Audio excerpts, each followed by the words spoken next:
आते हैं, इतनी बड़ी जिम्मेदारी आपको लगा था कि ऐसे मिलेगी आपको, और आपका विजन क्या होगा, 3 मुद्दे क्या होंगे कि आप मुंबई के लिए करना चाहते हैं? मुंबई मुंबई महानगर पालिका सबसे बड़ी महानगर पालिका है और यहाँ पे महापौर पर मिलना और यहाँ पे बैठना ये बहुत ही गर्व की बात है। लेकिन मैं अभी भी आपको बोलती हूँ कि महापौर नहीं, हम सेवक करके काम करेंगे वहाँ पे। और ये बहुत बड़ा बजट रहने वाली इतनी बड़ी महानगर पालिका है। मुंबई करके बहुत सारी अपेक्षा है, वो पूरा करने का काम हम यहाँ पे करेंगे। सुरक्षित मुंबई हो, खड्डे मुक्त रास्ते यहाँ पे पूरे होने वाले हैं। और जो अभी इन्होंने कहा कि रुग्णालय की जो अवस्था है वो भी देखी जाएगी। मेरा काम ज्यादा से ज्यादा जितना हो सके उतना विजिट करके मैं पूरी मुंबई में वो काम करती हूँ। पार्किंग का बहुत बड़ा समस्या है, आप देखेंगे ये सब विषय अभी एक एक करके पब्लिक ट्रांसपोर्ट है। तो मैंने पूछा कि 3 मुद्दे ऐसे क्या रहेंगे जो आपके प्रायोरिटी है। मुंबई में ट्रैफिक की बहुत समस्या है, फुटपाथ पे सीनियर सिटीजन को चलने के लिए जगह नहीं है, तो ये मेरे प्रायोरिटी के मुद्दे रहेंगे। सुरक्षित मुंबई, मुंबई के सब रुग्णालय कैसे रहेंगे, वो सब विषय इनको लेके मैं आगे काम करने वाली हूँ। मुंबई में घुसपैठिया एक बड़ा मुद्दा है जिसको आपकी पार्टी लगातार उठा रही है। शहर का रंग न बदले, घुसपैठियों को लेकर आप लोग की क्या योजना रहेगी, अगर आप बता सकते? नहीं, हमारे वैसे तो हमारे देवेंद्र जी, हमारे किरीट भाई, हमारे अमित भाई तो काम कर ही रहे। ये जो मुंबई में इस तरह से बांग्लादेशी और इस तरह के लोग आके बैठे हैं, उनको यहाँ पे बैठने के लिए नहीं मिलेगा आगे जाके, क्योंकि इनका पूरा वो पेपर वर्क सब चेक किया जाएगा। जो भी बांग्लादेशी रोहिंगे उनको यहाँ पे बैठने हम नहीं देंगे बिल्कुल। और मुंबई का रंग जो है वो भगवा ही रहेगा।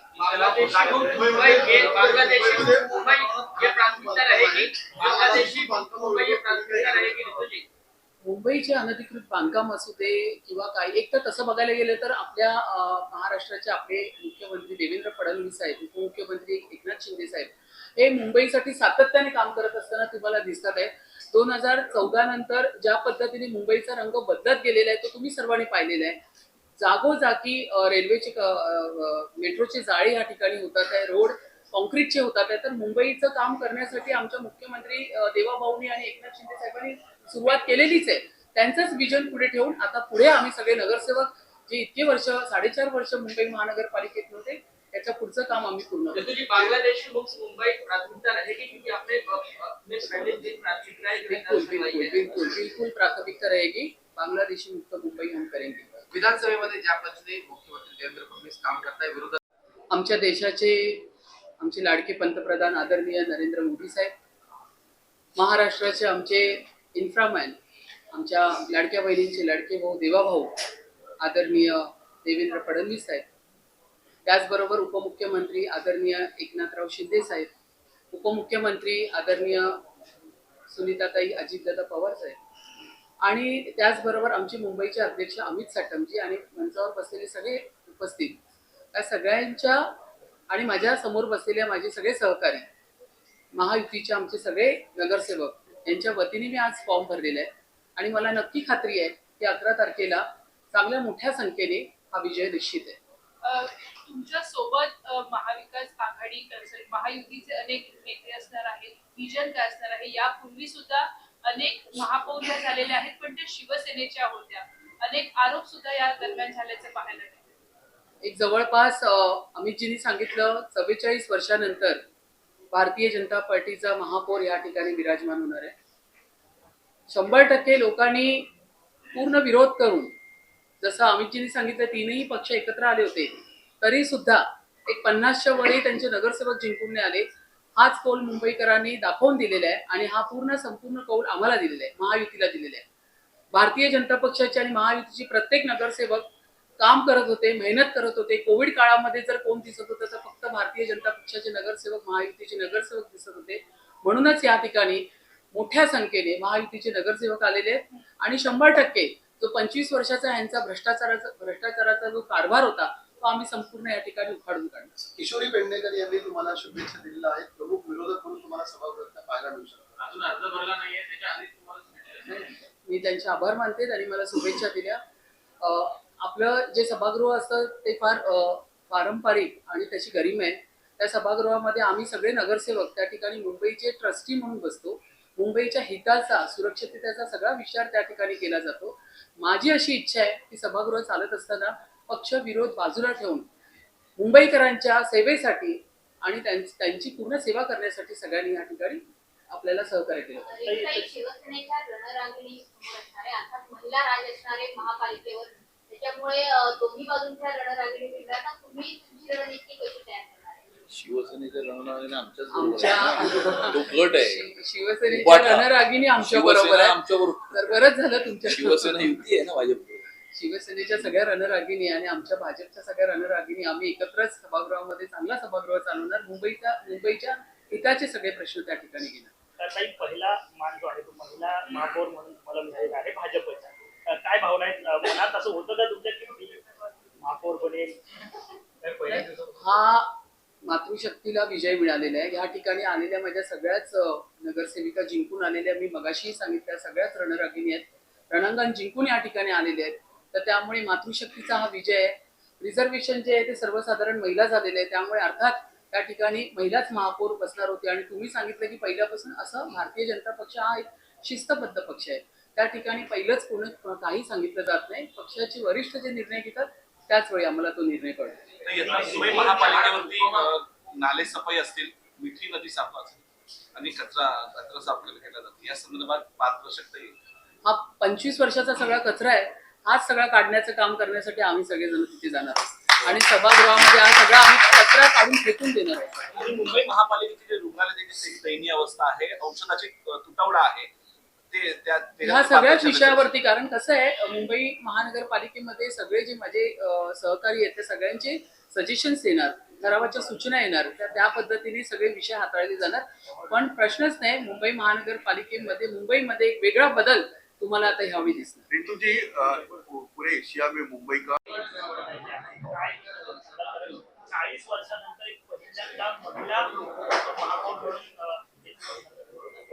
आज साधारणतः 44 वर्षानंतर भारतीय जनता पार्टीचा महापौर हा मुंबई शहरामध्ये, मुंबईच्या महानगरपालिकेमध्ये विराजमान होणार असून येणाऱ्या काळामध्ये मुंबई महानगरपालिकेला भ्रष्टाचार विरहित प्रशासन देण्याच्या हेतूने मुंबई शहराचा विकास आणि प्रगती घडवण्याच्या दृष्टिकोनातून आणि मुंबई शहराची सुरक्षितता अबाधित ठेवण्याच्या दृष्टिकोनातून मुंबईच्या महापौर या कार्यरत असतील आणि कायमचं मुंबईच्या महानगरपालिकेला भ्रष्टाचाराच्या विळख्यातून बाहेर काढणं हे त्यांचं परम कर्तव्य असेल. मुंबईकरांचं जीवन सुकर करणं, प्रधानमंत्री नरेंद्र मोदीजी यांच्या विजननुसार सन्माननीय मुख्यमंत्री सन्माननीय देवेंद्र फडणवीसजी, सन्माननीय उपमुख्यमंत्री श्री एकनाथ शिंदेजी, तसेच सन्माननीय उपमुख्यमंत्री श्रीमती सुनेत्राताई पवार यांच्या मार्गदर्शनाखाली मुंबई शहराच्या महापौर आणि उपमहापौर या कार्य करतील. सर, पण दुसरीकडे तुम्ही उमेदवारी अर्ज आज दाखल केलाय. ठाकरे गटाकडून देखील आता चर्चा सुरू आहे उमेदवारी देण्यासाठी. आव्हान वाटतंय का ठाकरे गटाचं? सर्वांना उमेदवारी अर्ज दाखल करायचे ते सर्वच उमेदवारी अर्ज दाखल करू शकतात. परंतु भारतीय जनता पार्टी आणि शिवसेना मिळून 118 नगरसेवक आणि नगरसेविका आहेत. 114चा हाफवे मार्क आहे आणि त्या 118च्या व्यतिरिक्त अजून काही नगरसेवक आणि नगरसेविकांचाही पाठिंबा हा महायुतीला लाभलेला असून पूर्ण आणि स्पष्ट बहुमत हे महायुतीला प्राप्त झालेलं आहे. मनसेचा पाठिंबा देणार. नाशिक असेल या ठिकाणी युतीला मनसेने पाठिंबा दिला आहे. मुंबईतली काही चर्चा आहे का आणि पाठिंबा दिला तर तुम्ही? या मुंबईच्या महानगरपालिकेला भ्रष्टाचाराच्या विळख्यातून बाहेर काढण्याकरता, मुंबई शहराचा विकास घडवण्याकरता, तसेच मुंबई शहराची सुरक्षितता अबाधित ठेवण्याकरता जे लोक या ठिकाणी महायुतीला पाठिंबा देऊ इच्छितात, महायुतीच्या बरोबर येऊ इच्छितात, नरेंद्र मोदीजी यांच्या विजननुसार आणि सन्माननीय मुख्यमंत्री देवेंद्र फडणवीस साहेबांच्या मार्गदर्शनाखाली काम करू इच्छितात, त्या सर्वांचं स्वागत आहे. एमआयएमच्या नगरसेवकांचं स्वागत करणार का? 8 नगरसेवक मुंबईत आहेत. नाही, अजिबात त्यांचं स्वागत करणार नाही. आमचा त्यांच्याशी कुठलाही संबंध नाही. आम्ही सर्व समाजविघातक, देशविघातक, देशविरोधी आणि आतंकवादी शक्तींशी सहानुभूती ठेवणाऱ्यांबरोबर कायम आम्ही संघर्ष केलेला आहे आणि येणाऱ्या काळामध्ये सुद्धा आम्ही तो संघर्ष करू. मराठी महापौर संदर्भात अनेकदा तुम्हाला चिडवलेलं आपल्याला ठाकरे यांच्याकडनं पाहायला मिळालेलं आहे. मराठी महापौर बसला आहे कुठेतरी काय संदेश तुम्हाला असं म्हटलं जातं की तुम्ही अमराठी महापौर. मी पहिल्याच दिवशी सांगितलं होतं की मुंबई शहराचा महापौर हा मराठीच होणार, मुंबई शहराचा महापौर हा हिंदूच होणार आणि कदाचित त्यांना दुसरा कोणीतरी वेगळा महापौर हा करायचा होता.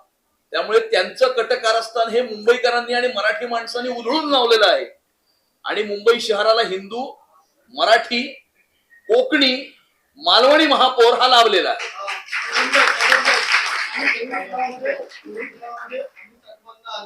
अनेक घोटाळे बाहेर करताना पाहायला मिळाले. मुंबई महानगरपालिकेवर तुमची सत्ता आलेली आहे, महापौर तुमचा आता बसलेला आहे. जेव्हा पहिली महासभा होईल या पहिल्या महासभेमध्ये 5 कलमी कार्यक्रमामध्ये काय प्रमुख कार्यक्रम काय कार्यक्रम असतील तर ते आमचे महापौर, उपमहापौर, सभागृह नेते हे जाहीर करतीलच. पण मातृशक्तीचं नेतृत्व हे मुंबईच्या महानगरपालिकेला लाभलेलं असून मला हा पूर्ण विश्वास आहे की आई जगदंबेसारखं भ्रष्टाचाराला कायमचं, ज्या भ्रष्टाचाराला उद्धव ठाकरेंनी या मुंबईच्या महानगरपालिकेमध्ये जन्म दिला होता, त्या भ्रष्टाचाराला आई जगदंबेच्या आशीर्वादानं मातृशक्ती कायमचं उखडून फेकून देईल.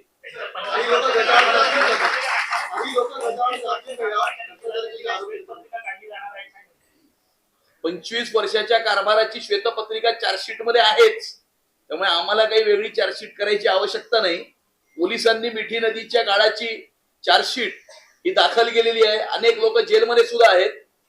आम्ही येणाऱ्या काळामध्ये मुंबईकरांचं जीवन सुकर करण्याच्या दृष्टिकोनातून, मुंबईकरांना इज ऑफ लिव्हिंग देण्याच्या दृष्टिकोनातून या ठिकाणी मुंबईकरांचा मुंबईच्या महानगरपालिकेवरती पुन्हा एकदा विश्वास हा संपादित झाला पाहिजे या दृष्टिकोनातून आम्ही येणाऱ्या काळामध्ये कार्य करू. शिवसेनेची अपेक्षा होती की महापौर पद हे बाळासाहेबांची नेतृत्वाचे आणि शिवसेनेला मिळावं. ही अपेक्षा तर पूर्ण झाली नाही, मात्र इतर समित्यांमधलं किंवा इतर सत्ता वाटप हे सामोपचाराने मिळेल अपेक्षा तर संजयगाडी व्यक्त करताय. तरी महापौर पद न मिळाल्याची काय?